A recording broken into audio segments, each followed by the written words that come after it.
കോഴിക്ക് കുത്തിവയ്ക്കുന്ന ഹോർമോണാണെന്ന് പറഞ്ഞത്. അപ്പം ഞാനും സത്യത്തിൽ അങ്ങനെയാണ് വിചാരിച്ചിരുന്നത്. പക്ഷെ പിന്നീട് പോലീസ് അറസ്റ്റ് ചെയ്ത് കഴിഞ്ഞപ്പോഴാണ് ഇത് മയക്കുമരുന്നായിരുന്നു. ഇനി എൻ്റെ അമ്മയെ ഒരിക്കലും കാണാൻ പറ്റില്ല, എൻ്റെ കൂടപ്പുറപ്പുകളെ കാണാൻ പറ്റില്ല. ഇന്നും എനിക്ക് വേദന ഉണ്ടാക്കുന്നൊരു സംഭവം അത്. ജനിച്ചപടി നിർത്തിച്ചാണ് അവർ പരിശോധന നടത്തുന്നത്. എല്ലാവരും ജയിലിൽ കയറി തലമുട്ടയടിക്കും, അടിക്കും. ഇതൊക്കെ അറിയാനായിട്ട് കുറേ പേരുണ്ടായിരുന്നു. ബാത്റൂമിൽ പോകുമ്പം അത് നമുക്കൊരു പ്രൈവസി അല്ലേ, ആ സമയത്തിന് അത് തള്ളി തുറന്ന് വന്ന് ഉപദ്രവിച്ച ഒരു സ്ത്രീയുണ്ട്. എൻ്റെ അമ്മയെ കാണാൻ പോകാൻ പറ്റുമെന്ന് പ്രാർത്ഥിച്ച് ഇരിക്കുന്ന സമയത്താണ് പെട്ടെന്ന് ലിസിക്ക് പരോള് പാസ്സായില്ല കേട്ടോ എന്ന്.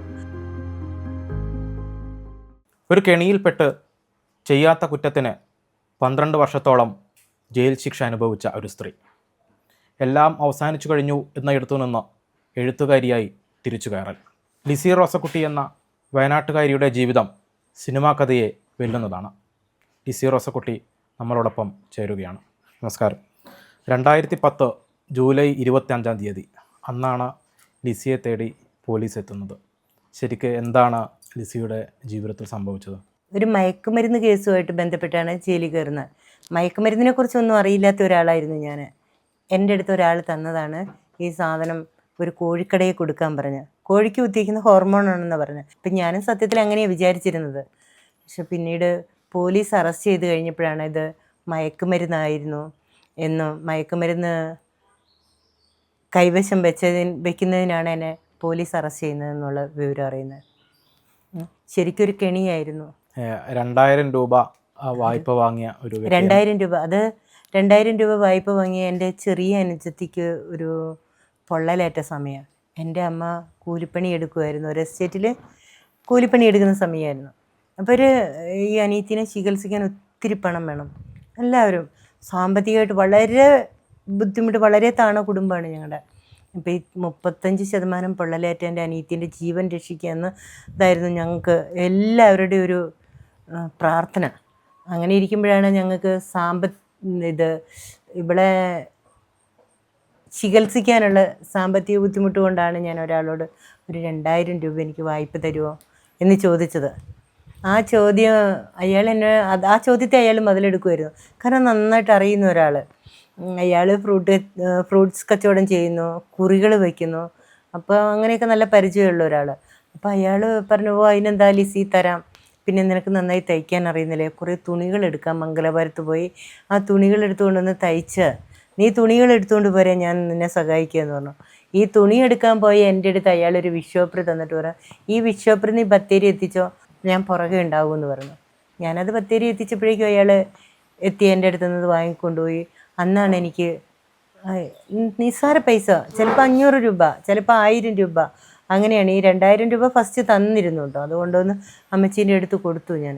പിന്നെ കിട്ടുന്നതാണ് ഈ 500 രൂപ, 1000 രൂപ.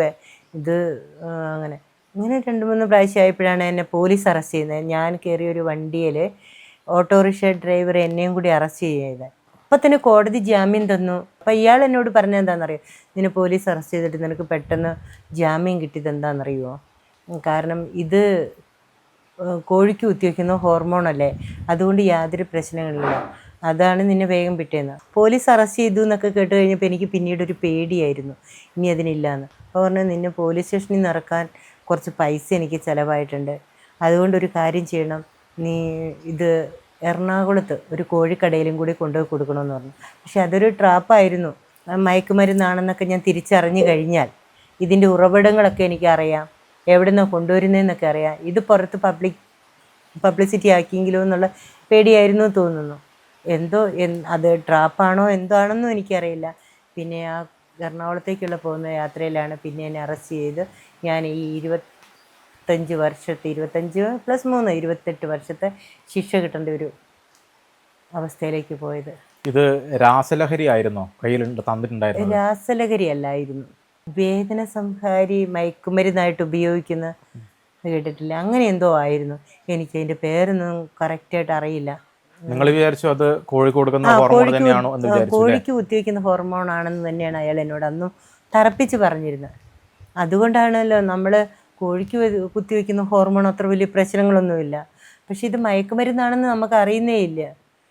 ഞാൻ അങ്ങനെ പെട്ടുപോയി. സത്യസന്ധമായിട്ടും ഞാൻ പറയുന്നതാണ്. എനിക്കൊരിക്കലും ഒരു ഇഞ്ചക്ഷൻ മയക്കുമരുന്നാണെന്നുള്ളത് എനിക്കറിയില്ലായിരുന്നു. കോഴിക്കട നടത്തുന്നയാളും മയക്കുമരുന്നിൻ്റെ ആളായിരുന്നു. പിന്നീട് ജയിലിലേക്ക് കയറിയതിന് ശേഷമാണ് ഞാൻ അറിയുന്നത്. ഈ ജയിലെന്ന് കേൾക്കുമ്പോഴേ എല്ലാവർക്കും ഭയങ്കര പേടിയാണ്. എറണാകുളം സബ് ജയിലിലേക്കാണ് ആദ്യമായി പോകുന്നത്. അപ്പോൾ എങ്ങനെയായിരുന്നു ആദ്യത്തെ ഒരു ദിവസം നിങ്ങൾ ജയിലിലേക്ക് കൊണ്ടുപോകുമ്പോഴുള്ള നിങ്ങളുടെ ഒരു അനുഭവം എങ്ങനെയായിരുന്നു? ആ ജയിലിലേക്ക് ഫസ്റ്റിൽ കയറുന്ന ആ ഒരു അനുഭവം നമ്മൾ ഒരിക്കലും ഓർത്തെടുക്കാൻ പറ്റാത്ത അത്രയ്ക്ക്, പക്ഷേ അത്രയ്ക്ക് ഭീകരമായൊരു അവസ്ഥയായിരുന്നു എൻ്റെ. കാരണം എൻ്റെ ജീവിതം ഇവിടെ അവസാനിച്ചു. കാരണം ജയിലിൻ്റെ ഉള്ളിൽ കയറുന്ന കൊലയാളികൾ, കള്ളന്മാർ, ഒത്തിരി പേരെ കൊന്നവരെയൊക്കെ ജയിലിൽ കൊണ്ടുവന്നിടും. അങ്ങനെ അല്ലെ കള്ളന്മാരെ കൊണ്ടുവന്നിടും. ഞാനിത് കട്ടിട്ടില്ല, ഒരാളെയും കൊന്നിട്ടില്ല. അങ്ങനെ ജയിലിൻ്റെ ഉള്ളിൽ കയറിയതിന് ശേഷമാണ് മയക്കുമരുന്നിൻ്റെ തീവ്രത എനിക്ക് മനസ്സിലാവുന്നത്. ഞാൻ ആ നിമിഷം മരിച്ചു പോയിരുന്നു. കാരണം ഇനി എൻ്റെ അമ്മയെ ഒരിക്കലും കാണാൻ പറ്റില്ല, എൻ്റെ കൂടപ്പുറപ്പുകളെ കാണാൻ പറ്റില്ല. ഇന്നും എനിക്ക് വേദന ഉണ്ടാക്കുന്നൊരു സംഭവം അത്.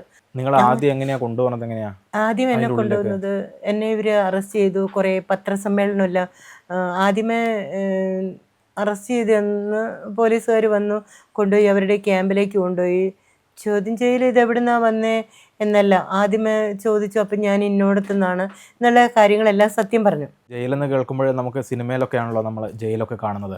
അപ്പോൾ ആദ്യ ദിവസം നിങ്ങൾ ജയിലിലേക്ക് കയറുന്നത് എങ്ങനെയാണ്? നമ്മൾ ആർക്കും അറിയില്ല എങ്ങനെയാണ്. ഇപ്പോൾ പ്രത്യേകിച്ച് ഒരു സ്ത്രീയൊക്കെ ആകുമ്പോഴേ ആദ്യം എങ്ങനെയാണ് ജയിലിൽ ആദ്യത്തെ ദിവസം എങ്ങനെയായിരുന്നു? ആദ്യത്തെ ദിവസം ജയില് എറണാകുളം സബ് ജയിലിന് മുന്നിൽ ചെന്നൊരു അവസ്ഥയുണ്ട്. വിറച്ചും കൊണ്ടാണ് ഞാൻ അതിൻ്റെ ഉള്ളിലേക്ക് കയറിയത്. 2 വനിതാ പോലീസ്, കൂടെ വേറെ കുറച്ച് ആൺ പോലീസുകാർ, ഇവരെല്ലാം കൂടി എന്നെ ജയിലിൻ്റെ ഉള്ളിലേക്ക് കൊണ്ടു ചെന്നു. ജയിൽ സൂപ്രണ്ടിന് മുന്നിൽ ഹാജരാക്കുക. അന്ന് എനിക്ക് ജയിൽ സൂപ്രണ്ടാണോ പോലീസുകാരാണോ പോലീസാണോ എന്നൊന്നും അറിയില്ല. അവിടുത്തെ നടപടികളെല്ലാം കഴിഞ്ഞ് അതിൻ്റെ ഉള്ളിലേക്ക് ചെന്നപ്പോൾ രാത്രിയാണ് എന്നെ കൊണ്ട് ചെല്ലുന്നത്. ചെന്ന് ആ ജയിലിൻ്റെ സെല്ലെന്നാണ് അത് പറയുക. ആ സെല്ലിൻ്റെ ഉള്ളിലേക്ക് വലിയ അഴി ഇട്ടിട്ട് ഉള്ളിലൊരു കെട്ടിടം, അതിൻ്റെ ഉള്ളിലേക്ക് വനിതകൾ പാർപ്പിക്കുന്ന അതിൻ്റെ ഉള്ളിലേക്ക് കൊണ്ടു ചെന്നപ്പോൾ കുറേ പേരിങ്ങനെ ചുരുണ്ടുകൂടി കിടക്കുന്നുണ്ട്. ഓരോ പായിൽ ചുരുണ്ടുകൂടി കിടക്കുക, നിലത്താണ് കിടക്കുന്നത്. അഴിയും തുറക്കുന്ന ഒച്ച കേൾക്കുമ്പോൾ എല്ലാവർക്കും ആകാംക്ഷ, പുതിയൊരര വന്ന് വിട്ടിട്ടുണ്ടല്ലോ, എന്തായിരിക്കും, എന്ത് കേസാണ് അങ്ങനെ. അന്നൊക്കെ ഞാൻ ചെല്ലുന്ന സമയത്ത് ഒത്തിരി ITPകൾ എന്ന് പറഞ്ഞാൽ ഇമ്മോറൽ ട്രാഫിക്കിന് അറസ്റ്റ് ചെയ്യുന്ന കുറേ പെണ്ണുങ്ങൾ, അങ്ങനെയുള്ളവരാണ് അന്നുണ്ടായിരുന്നത്. പിന്നെ കളവ് കേസിൽ പെടുന്നവരും, കൂടെ ഒരു മയക്കുമരുന്ന് കേസായിട്ട് ഞാനും ചെല്ലുക. അവിടെ ചെന്ന് പിന്നത്തെ ഒരു അവസ്ഥ ഭീകരമാണ് കേട്ടോ. കാരണം നമ്മുടെ ഉടുവസ്ത്രങ്ങൾ അഴിച്ചുള്ളൊരു പരിശോധനയുണ്ട്. ഈ ഉടുവസ്ത്രങ്ങൾ അഴിച്ചുള്ള പരിശോധനയെ പറ്റി ചേച്ചി പുസ്തകത്തിൽ പറഞ്ഞിട്ടുണ്ട്. എന്തായിരുന്നു ആ സംഭവം? എങ്ങനെ ഓർക്കുന്നത്? എങ്ങനെയാണ് ഉടുവസ്ത്രങ്ങൾ അഴിക്കുക എന്ന് വെച്ചാൽ നമ്മളെ ജനിച്ചപടി നിർത്തിച്ചാണ് അവർ പരിശോധന നടത്തുന്നത്. എല്ലാവരുടെയും മുമ്പിൽ വെച്ച്, എല്ലാവരുടെയും മുന്നിൽ. കാരണം ഒളിഞ്ഞും മറിഞ്ഞൊന്നുമല്ല, അവർക്ക് നമ്മുടെ ശരീരം പരിശോധിക്കുക. ആ ശരീരം പരിശോധിക്കുമ്പോൾ അവർക്കൊരു ആസ്വാദനമാണെന്ന് തോന്നുന്നു. ആണുങ്ങളല്ല കേട്ടോ, ലേഡീസാണ്. എങ്കിലും അവരുടെ ഉള്ളിലുണ്ടല്ലോ ഓരോരുത്തരുടെ ശരീരം കണ്ട് അവർ വിലയിരുത്തുന്ന സമയങ്ങൾ വരെ ഉണ്ടായിരുന്നു. അപ്പം നമ്മുടെ ദേഹപരിശോധന എങ്ങനെയാണ്, ഫുള്ള് പരിശോധിക്കും. നമ്മുടെ ശരീരത്തിൽ എന്തോ ഒരു പൊടി ഉണ്ടെങ്കിൽ വരെ അവർ നോക്കി കണ്ടുവയ്ക്കും. പിന്നെ ഇരുത്തി എണിപ്പിക്കും. ഒരു തുണി ഉടുക്കാതെ നമ്മളെ ഇരുത്തി എണിപ്പിക്കും. അതായത് നമ്മുടെ എന്തെങ്കിലും സാധനങ്ങൾ ഒളിപ്പിച്ച് വെച്ചിട്ടുണ്ടോ എന്ന് അറിയാൻ വേണ്ടിയിട്ട്. നമ്മുടെ രഹസ്യഭാഗങ്ങളിലെല്ലാം എന്തെങ്കിലും ഒളിപ്പിച്ച് വെച്ചിട്ടുണ്ടെങ്കിൽ ഇരുന്നെണിക്കുമ്പോൾ താഴേക്ക് ചാടും, അങ്ങനെ വരെ. പക്ഷെ എന്നെപ്പോലുള്ളൊരു വ്യക്തിനെയൊക്കെ അങ്ങനെ ഇരുത്തി പരിശോധിപ്പിച്ച് ഇരുത്തി എണിപ്പിക്കുക, അങ്ങനെയെല്ലാം ഒക്കെ ചെയ്തിട്ടുണ്ട്. അതൊക്കെ നമ്മളെ മരിക്കുന്നതിന് തുല്യമാണ്. ഞാൻ ശരിക്കും ജയിലിൽ ഫസ്റ്റ് കയറി അന്ന് മരിച്ച ആളാണ്. അന്ന് മരിച്ചതാണ്. പിന്നീട് ഒരു പുനർജീവനം കിട്ടിയത് എന്നെ എഴുത്താണ് എന്നെ സഹായിച്ചത്. ഈ NDPS കേസുകളിലൊക്കെ പെടുന്ന ആളുകളൊക്കെ ജയിലിലേക്ക് കയറുമ്പോൾ നടയടി ഉണ്ടാവും എന്നൊക്കെ പറയുന്നേക്കാം. അങ്ങനെ ഏതെങ്കിലും തരത്തിലുള്ള അനുഭവങ്ങളൊക്കെ ലിസ്റ്റ് ഉണ്ടായിരുന്നു? ഇല്ല, എന്നെ അങ്ങനെ അടിച്ചിട്ടില്ല. അതായത് പിന്നെ നമ്മൾ ഉള്ള കാര്യം പറയല്ല, സ്ത്രീകളെ പൊതുവെ ഉപദ്രവിക്കില്ല. പക്ഷെ മാനസിക പീഡനം, നമ്മളെ അടിച്ച ആ വേദന മാറും, പക്ഷെ മാനസിക പീഡനം ഉണ്ടായിരുന്നു. കോടതികളിൽ പോയിട്ട് വരുന്ന സമയത്തും സ്ത്രീകൾ നമ്മളെ ദേഹപരിശോധന നടത്താറുണ്ട്.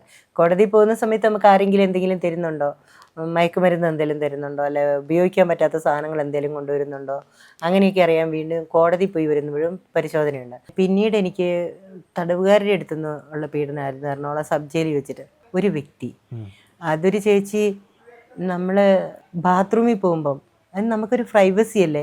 ആ സമയത്തിന് അത് തള്ളിത്തുറന്ന് വന്ന് ഉപദ്രവിച്ച ഒരു സ്ത്രീയുണ്ട്. അങ്ങനത്തെ സാഹചര്യങ്ങളൊക്കെ എറണാകുളത്ത് വെച്ചിട്ടുണ്ടായിട്ടുണ്ട്. പിന്നെ ആ എറണാകുളത്ത് സബ് ജയിലിൽ നിന്ന് രക്ഷപ്പെട്ടാൽ മതി എന്നുള്ള ഒരു സാഹചര്യം ഉണ്ടായിരുന്നു.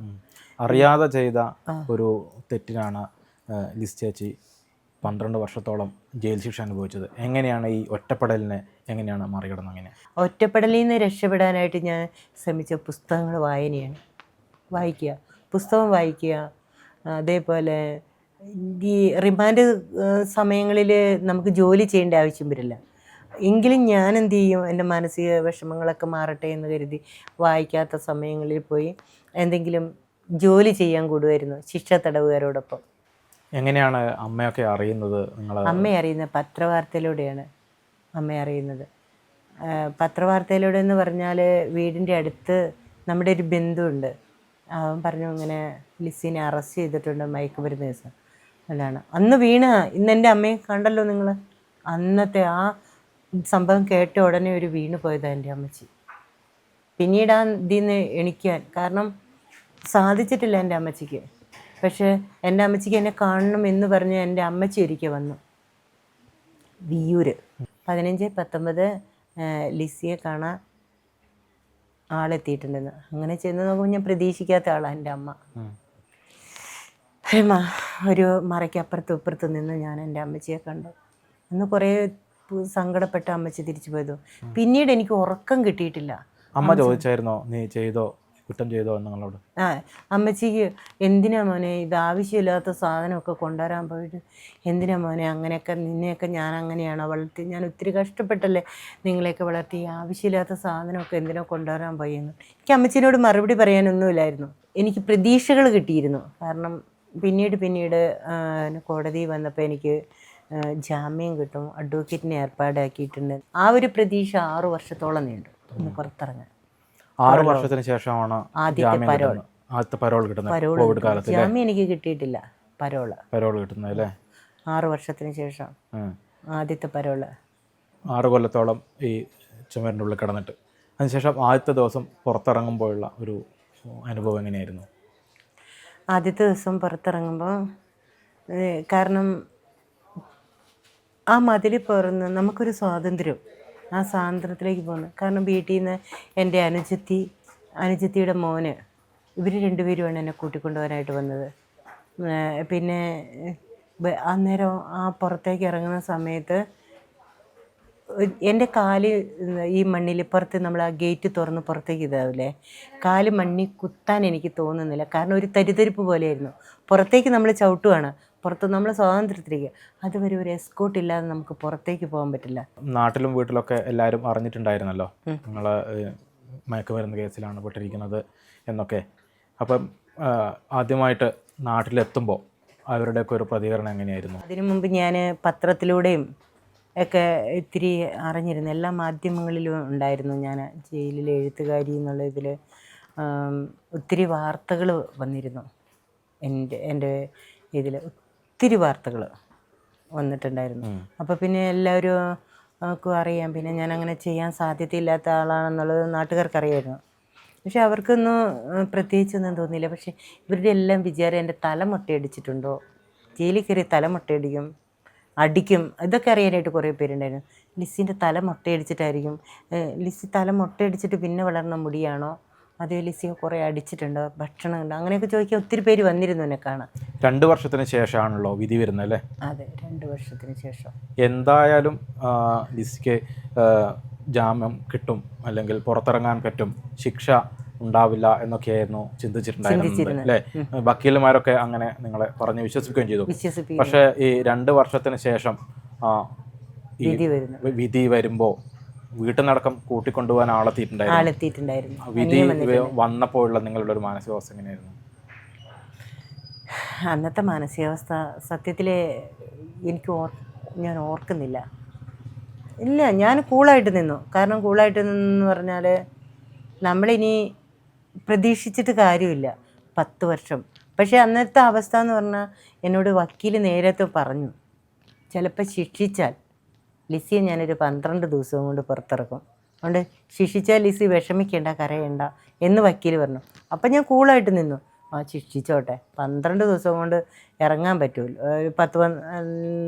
ആ 12 ദിവസം 12 വർഷമായിട്ട് മാറിയെന്നേ ഉള്ളൂ.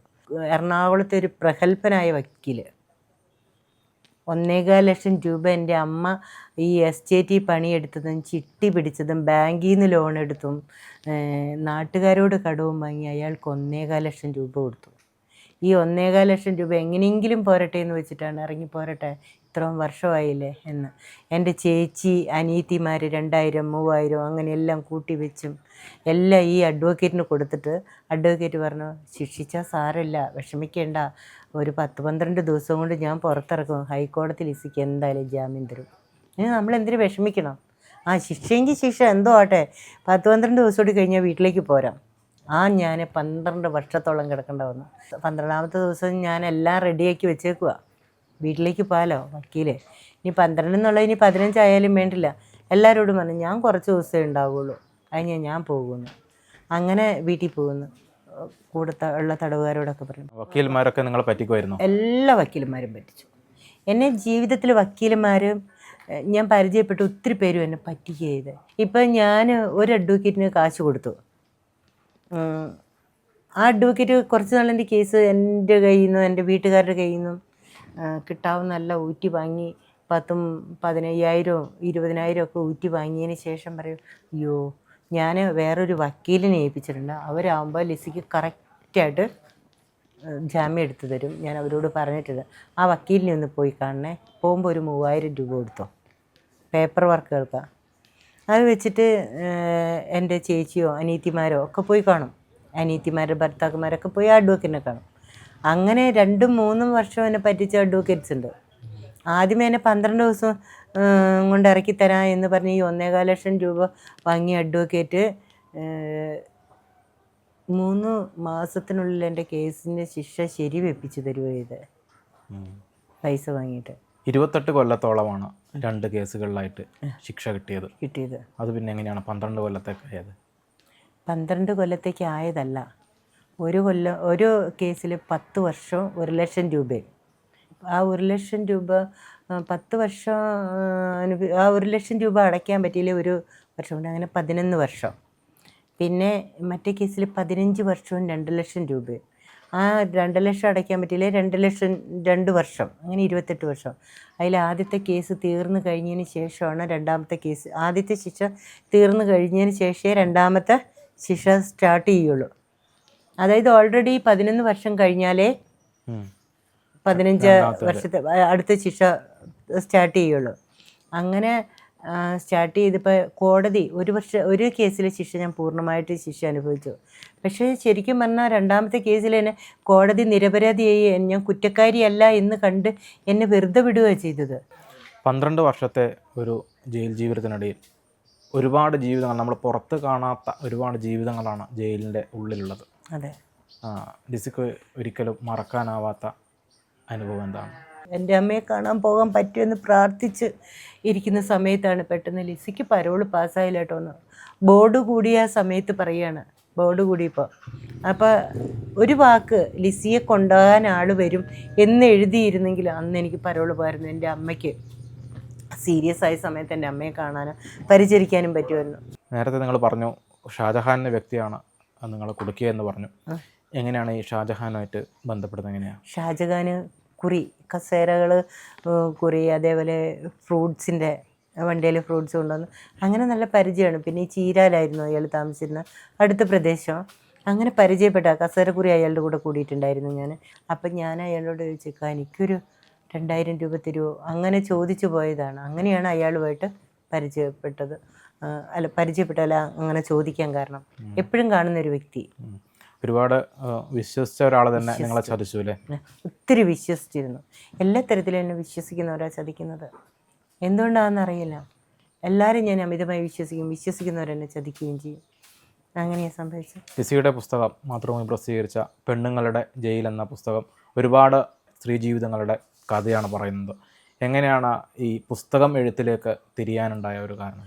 ജയിലുകളിൽ, ഈ കേരളത്തിലെ എല്ലാ ജയിലുകളിലും വെച്ചിട്ടൊരു മത്സരം നടക്കുകയാണ്, എഴുത്ത് മത്സരം. അങ്ങനെ ഞാനൊരു കഥ എഴുതി പിരാന്ത് എന്നായിരുന്നു ആ കഥയുടെ പേര്. പുറത്തുള്ള എഴുത്തുകാരാണ് അതിന് മാർക്കിടുന്നത്. ആ കഥയ്ക്കാണ് 1ാം സമ്മാനം കിട്ടിയത്. അങ്ങനെയായപ്പോൾ അതൊരു പബ്ലിസിറ്റി ആയി ജയിലിന്. അന്ന് ജയിലിൽ സൂപ്രണ്ട് പറഞ്ഞു, സാധാരണ ജയിലിൽ കയറുന്നവർക്കെല്ലാം കുപ്രസിദ്ധി ഉണ്ടാവുക, ഇത് ലിസിയെ സംബന്ധിച്ചിടത്തോളം പ്രസിദ്ധിയായി. പിന്നെ ഈ മൂലയിൽ കിടക്കുന്ന കണ്ണൂർ വനിതാ ജയിൽ, ആരും അറിയപ്പെടാതെ കിടന്ന ജയിൽ ഇപ്പോൾ എല്ലായിടത്തും അറിയപ്പെട്ടു. അതിനൊരു കാരണം ലിസിയാണ്, ലിസിയുടെ എഴുത്താണെന്ന് എന്ന് പറഞ്ഞ് പ്രശംസിക്കുകയൊക്കെ ചെയ്തിട്ടുണ്ട് ജയിൽ സൂപ്രണ്ട് ശകുന്തള മാഡം. അങ്ങനെയാണ് ഞാൻ എഴുത്തിലേക്ക് തിരിഞ്ഞത്. ഒരുപാട് പറഞ്ഞ ഗുണ്ടകളെ പറ്റിയൊക്കെ താങ്കൾ പുസ്തകത്തിൽ എഴുതിയിട്ടുണ്ട്. വനിതാ ഗുണ്ടകളെ കണ്ടിട്ടുണ്ട്. അത് വിയ്യൂര് വെച്ചിട്ടാണ് വനിതാ ഗുണ്ടകൾ. അതായത് പേരുകെട്ട കേസിലെ പ്രതികൾ, ഒത്തിരി പേര്, നമുക്ക് എല്ലാവരും തന്നെ വിവാദമായ കേസുകളിലുള്ള പ്രതികൾ, വനിതകൾ ഒക്കെ എല്ലാവരെയും കണ്ടിട്ടുണ്ട്. അങ്ങനെ അതിലേറ്റവും അറിയാവുന്ന ആർക്കായിരുന്നു? അറിയാവുന്നത് നമ്മുടെ ഷെറിനുമായിട്ടാണ് കൂടുതൽ ദിവസം ഉണ്ടായിരുന്നത്. കണ്ണൂരായിരുന്നു ഷെറിന് കൂടുതൽ, കാരണവർ വധ കേസിൽ. ഇപ്പോൾ അവൾ പുറത്താണ്, പിന്നെ കേസ് വിട്ട് പുറത്തിറങ്ങിയിട്ടുണ്ട്. ഷെറിനെ അറിയായിരുന്നു. ഇവരൊക്കെ ആയിട്ട് സംസാരിക്കലുണ്ടായിരുന്നു? എല്ലാവരുമായിട്ട് നല്ല ഇതായിരുന്നു. ഷെറിനുമായിട്ടും എല്ലാം നല്ല ഫ്രണ്ട്ഷിപ്പായിരുന്നു. സരിതാ നായർ വന്നിട്ടുണ്ടായിരുന്നു. സരിതാ നായരുമായിട്ട് നല്ല ഇതായിരുന്നു അവിടെ. സരിതാ നായർ 2 ദിവസം മാത്രമേ ഉണ്ടായിരുന്നുള്ളൂ കണ്ണൂർ. സരിതാ നായരൊക്കെ വന്നതിന് ശേഷം നമുക്കവിടെ ഇതായി.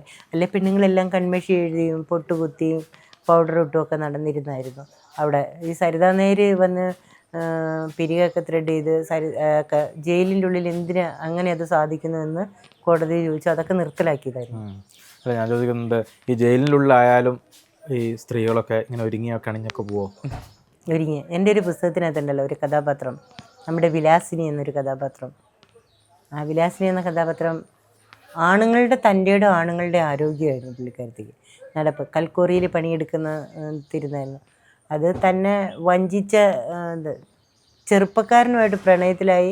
അവൻ തന്നെ വഞ്ചിച്ചു, അവന് വേറെ കല്യാണമായി വഞ്ചിച്ചു എന്ന് പറഞ്ഞപ്പോൾ അവനെ വിളിച്ചു വരുത്തി ഭക്ഷണം കൊടുത്ത് അവനോട് സംസാരിച്ചുകൊണ്ടിരിക്കുന്നതിൻ്റെ ഇടയിൽ അവനെ കൊല്ലാനുള്ള കത്തി തേച്ചു. അതൊക്കെ നമ്മൾ ഓർത്തു നോക്ക്. ഒരു പറഞ്ഞില്ലേ ആദ്യമേ ഇയാൾ പറഞ്ഞ പോലെ സിനിമാ കഥയെക്കാളും വെല്ലുന്ന അനുഭവങ്ങളാണ് അതൊക്കെ. ഒരാളെ വിളിച്ചിരുത്തി അയാളുടെ മുമ്പിലിരുന്ന് അയാളെ കൊല്ലാനുള്ള കത്തി തേച്ച് കഴിഞ്ഞ് അയാൾക്ക് ഭക്ഷണം കൊടുത്തു കഴിഞ്ഞ് അയാളെ കൊല്ലുന്ന ഒരവസ്ഥ, വെട്ടിക്കൊല്ലുന്ന ഒരവസ്ഥ. വെട്ടിക്കൊന്നിട്ട് ആ ഡെഡ് ബോഡിയുടെ അടുത്തിരുന്ന് സിഗരറ്റും വലിച്ച് മുണ്ടും മടക്കി കുത്തി റോട്ടിലിറങ്ങി ഞാൻ ഇങ്ങനെ ഒരാളെ കൊന്നിട്ടുണ്ട് എന്ന് പറയുന്നെങ്കിൽ എത്ര തൻ്റെ ഇടം ഉണ്ടാവണം. കുട്ടികളെ കൊന്ന ആളുകൾ, ഈ കാമുകനെ കൊന്ന ആളുകൾ, ഭർത്താവിനെ കൊന്ന ആളുകൾ, ഇവരൊക്കെ സ്ത്രീകളായിട്ടുള്ള ആളുകൾ ജയിലുണ്ടാകുന്നത്. അവരോടൊക്കെ നിങ്ങൾ സംസാരിക്കുമ്പോൾ നിങ്ങൾ ചോദിക്കാൻ എന്തിനാണ് നിങ്ങൾ ഇങ്ങനെ ചെയ്തതെന്നൊക്കെ ചോദിക്കാറുണ്ടോ? ചോദിക്കാറില്ല. കാരണം ഒരാളുടെ കേസിനെ പറ്റി ചോദിക്കാറില്ല. കാരണം അത് ചോദിക്കരുതെന്നുള്ള, നീ എന്ത് തെറ്റ് ചെയ്തിട്ടാ വന്നേ, അല്ല നീ അങ്ങനെ ചെയ്തില്ല, അങ്ങനെ പറയരുതെന്നാണ് നിയമം അവൾ പറഞ്ഞിരിക്കുന്നത്. അവിടെ ചെല്ലുമ്പോൾ തന്നെ ഒരാളുടെ കാര്യങ്ങളിൽ ഇടപെടരുത്. കാരണം ജയിലിനകത്ത് ചെന്നാൽ എല്ലാവരും ഈക്വലാണ്, തടവുകാരാണ്. അതിൽ വലിയനെന്നോ ചെറിയെന്നോ പണക്കാരിയെന്നോ പണക്കാരനെന്നോ അങ്ങനെയുള്ള വ്യത്യാസമൊന്നുമില്ല, എല്ലാവരും ഈക്വലാണ്. അങ്ങനെയാണ് പെരുമാറേണ്ടത്. പക്ഷെ ചില ഉദ്യോഗസ്ഥർ ഇത്തിരി സൗന്ദര്യമുള്ളവരെ അല്ലെ ഇത്തിരി പണമുള്ളവരോടോ ഇത്തിരി അടുപ്പം കൂടുതൽ കാണിക്കും. 12 വർഷത്തെ ജയിൽ ജീവിതം ലിസിയുടെ ജീവിതം തകർത്തോ? എൻ്റെ ജീവിതം തകർന്നു പോയേനെ. പക്ഷെ തകരാതിരുന്നത് ഒരു പ്രതീക്ഷയും പിന്നെ എൻ്റെ എഴുത്തുമാണ്. എപ്പോഴെങ്കിലും എനിക്ക് എൻ്റെ അമ്മ പുറത്തുണ്ടല്ലോ എന്നുള്ളൊരു പ്രതീക്ഷ. ഒന്നും ചെയ്യാൻ പറ്റാത്തൊരു നിസ്സഹായ അവസ്ഥ. അതായത് നമ്മളിപ്പോൾ മൃഗങ്ങളെ, നാൽക്കാലികളെ കെട്ടിയിടുന്നു, നമ്മൾ അഴിച്ചു വിട്ടാലേ അവർക്ക് എന്തെങ്കിലും പോയി ഭക്ഷിക്കാൻ പറ്റുള്ളൂ, അല്ലെ നമ്മൾ കൊണ്ടേ കൊടുക്കണം. അങ്ങനെ ഒരു അവസ്ഥയാണല്ലോ ജയിലിൻ്റെ ഉള്ളിൽ എല്ലാവർക്കും. എങ്ങനെയാണ് ലിസിയുടെ ഇപ്പോഴത്തെ ജീവിതം? എങ്ങനെയാണ്? ജയിലിൽ നിന്ന് വന്ന സമയത്ത് എൻ്റെ വീട് കണ്ടാൽ ഞാൻ ഞെട്ടിപ്പോലെ തകർന്നു പോയിട്ടുണ്ട്. ഒരു വീടില്ല, ഒരു ബാത്റൂമില്ല, ഒരു അടുക്കളയില്ല. പെരുമഴ വരുമ്പോൾ ഈ മുറിയിൽ നിന്ന് അപ്പുറത്തേക്ക് അമ്മച്ചീനെ മാറ്റണം, കട്ടിൽ മാറ്റണം, പിന്നെ മഴ മാറിക്കഴിയുമ്പോൾ ഇപ്പുറത്തേക്ക് മാറ്റണം, ഇവിടെ ചോരുമ്പോൾ അങ്ങോട്ട് മാറ്റണം. അങ്ങനത്തെ ഒരവസ്ഥയിലായിരുന്നു. തയ്ച്ച തുണികൾ വീട് തോറും ഞാൻ കൊണ്ടേ നടന്ന് വിറ്റാണ് അമ്മേൻ്റെ മരുന്ന്, വീട്ടിലെ ചിലവുകൾ എല്ലാം കഴിയുന്നത്, കൊച്ചിൻ്റെ പഠിത്തവും അങ്ങനെയൊക്കെ കഴിയുന്നത്. പക്ഷേ ഇപ്പോഴത്തെ സാഹചര്യത്തിൽ എനിക്കതിന് ഭയങ്കര ബുദ്ധിമുട്ടാണ്. വീട് പൊളിച്ചിട്ടിരിക്കുകയാണ്, തയ്ക്കാൻ ബുദ്ധിമുട്ടാണ്. അമ്മയെ ഹോസ്പിറ്റലിൽ കൊണ്ടുപോകാൻ ഇപ്പോൾ കൊണ്ടുപോയി അഡ്മിറ്റ് ആക്കിയ ഒരു 7 ദിവസം കിടന്ന അമ്മേൻ്റെ ഇതെല്ലാം മാറും. അങ്ങനെ കൊണ്ടുപോകാൻ ബുദ്ധിമുട്ട്. പിന്നെ കിട്ടുന്ന എന്തെങ്കിലും ചെറിയ പൈസ കൊണ്ടൊക്കെ പോയി മരുന്ന് വാങ്ങി അങ്ങനെ നോക്കുകയാണ്. ജയിലിൽ നിന്ന് വന്ന ഒരാൾ എന്ന രീതിയിൽ നിങ്ങളോട് ഏതെങ്കിലും തരത്തിലുള്ള അങ്ങനത്തെ ജോലി എടുക്കാൻ പോകുന്ന സ്ഥലത്ത് നമുക്ക് ഏതെങ്കിലും തരത്തിലുള്ള മോശം അനുഭവങ്ങളൊക്കെ ഉണ്ടായിരുന്നു? എനിക്ക് ഇന്ന് വരെ ഉണ്ടായിട്ടില്ല ഇപ്പം. കാരണം എന്താ വെച്ചാൽ എന്നെക്കുറിച്ച് ടി വിയിലും മാധ്യമങ്ങളിലൊക്കെ വന്നില്ലേ, അപ്പം ഞാൻ ചെല്ലുന്ന സമയത്ത് നാളെ ടി വി കണ്ടായിരുന്നല്ലോ, അല്ലെങ്കിൽ നാളെ പത്രത്തിൽ കണ്ടായിരുന്നല്ലോ, അങ്ങനെയൊക്കെ പറഞ്ഞും കൊണ്ട് ഓരോരുത്തർ ചിലപ്പോൾ ഒരെണ്ണം എടുക്കും. നൈറ്റി ആയാലും അങ്ങനെ ഒരു അവഗണന കിട്ടിയിട്ടില്ല. ഇടുക്കിയിൽ നിന്നാണ് ലിസിയും കുടുംബവും ചെറുപ്പത്തിലെ വയനാട്ടിലെത്തുന്നത്. ഒരുപാട് ദുരിതങ്ങളായിരുന്നു. വിവാഹശേഷം വിവാഹം എന്ന് പറഞ്ഞാൽ ഞാൻ സ്നേഹിച്ച് ഒരാളുടെ കൂടെ പോയതാ, ഒരു ശശി എന്ന് പറഞ്ഞ ആളുടെ. അയാളുടെ കൂടെ പോയി ജീവിതത്തിൽ ദുരിതങ്ങളെ അനുഭവിച്ച ദുരിതങ്ങൾ മാത്രം ഉണ്ടായിരുന്നൊരു വ്യക്തിയാണ് ഞാൻ. അന്നത്തെ ദുരിതം ഇന്നും, കുഞ്ഞിലേ മുതലുള്ള ദുരിതങ്ങൾ ഇന്നും എന്നെ വേട്ടയാടിക്കൊണ്ടിരിക്കുക. ഇന്നും ഞാൻ ദുരിതത്തിലാണ്. അന്ന് ഭർത്താവിന് സന്തോഷമായിട്ട് ജീവിക്കാം, നല്ല നോക്കും എന്ന് പറഞ്ഞ് പോയ ഒരുത്തൻ പോയി 4 മാസം തൊട്ട് തുടങ്ങിയ അടിയും കുത്തും ചവിട്ടും അയാളുടെ മരണം വരെ അയാൾ എന്നെ ഉപദ്രവിച്ചിരുന്നു. ലാസ്റ്റ് അയാൾ ആത്മഹത്യ ചെയ്തത്. അയാൾ മരിച്ചു കഴിഞ്ഞാണ് വീട്ടിലേക്ക് പോകുന്നത്. വീട്ടിൽ വന്ന് ഒരു 2008 മെയ് 10 അയാൾ മരിക്കുന്നത്. മെയ് 9 മരിച്ചു, മെയ് 10 അടക്കം കഴിഞ്ഞ് ഞാൻ ഇങ്ങോട്ട് പോകുന്നതാണ്. വീട്ടിൽ വന്ന് ഒരു 1.5 വർഷം ജീവിച്ചു. അമ്മച്ചി പണിയെടുത്തുകൊണ്ട് വരും, ഞാൻ വീട്ടിലിരിക്കും, ആകെ ഒന്നും ചെയ്യാൻ പറ്റാതെ. അങ്ങനെ ഇരിക്കുന്ന സമയത്ത് ഇങ്ങനത്തെ കേസും വന്നു. അങ്ങനെ ഇരിക്കുന്ന സമയത്ത് ഒരു രാത്രിയാണ് അനിയത്തിക്ക് പുള്ളിന്ന് വിളിച്ചറിയുന്നത്. ഏത് വർഷമാണ് ശിക്ഷ റദ്ദാക്കുന്നത്?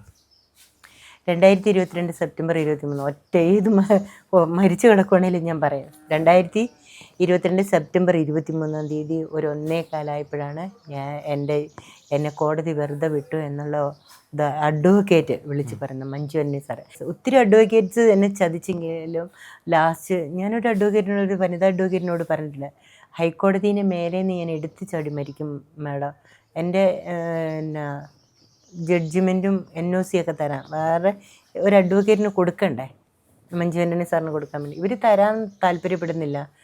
കുറേ പൈസ ജയിലിൽ പണിയെടുത്ത് ഞാൻ 25 രൂപയ്ക്ക് വരെ 21 രൂപയ്ക്ക് വരെ പണിയെടുത്ത പൈസ ഞാൻ കൂട്ടി വെച്ചിട്ട് ഇട്ട് കൊടുത്തിട്ടുണ്ട് ജയിലിൽ നിന്ന് ആ വക്കീലിന്. എന്നിട്ട് അവർ പറഞ്ഞ് ലിസിക്കിനി കേസ് വിട്ടു പോകൂല, ലിസി ഒരു കാര്യം ചെയ്തോ, ഇങ്ങനെ അങ്ങോട്ട് പോട്ടെ, ഈ വർഷങ്ങൾ പോട്ടെ, അമ്മയെ കാണണമെങ്കിൽ പരോൾ ഇറങ്ങി വന്നാൽ മതി. എല്ലാവരും പറ്റിച്ചു. 2022 സെപ്റ്റംബർ 23 എൻ്റെ കേസ് വിളിക്കും, അന്ന് വിധി കൽപ്പിക്കുമെന്ന് പറഞ്ഞ് അന്ന് രാവിലെ മുട്ടുകുത്തി നിന്ന് പ്രാർത്ഥിച്ചിട്ട് പോയ അഡ്വക്കേറ്റാണ് മഞ്ജു ആൻ്റണി സാറ്. ആ സാറ് അന്നാണ് സാറിന് ഉച്ചയ്ക്ക് ആയപ്പോൾ 1 മണിയായപ്പോൾ കോടതി വിധി വന്നു എന്നെ കേസിൽ നിന്ന് വെറുതെ വിടാൻ.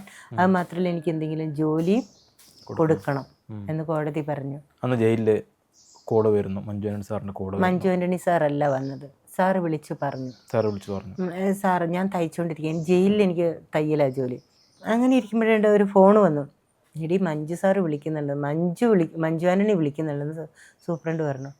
അപ്പോൾ ആ അതെ ആ എന്ന് പറഞ്ഞ് പിന്നെ മേഡം എൻ്റെ നേരെ ഷെയ്ക്ക് ഹാൻഡ് തന്നു.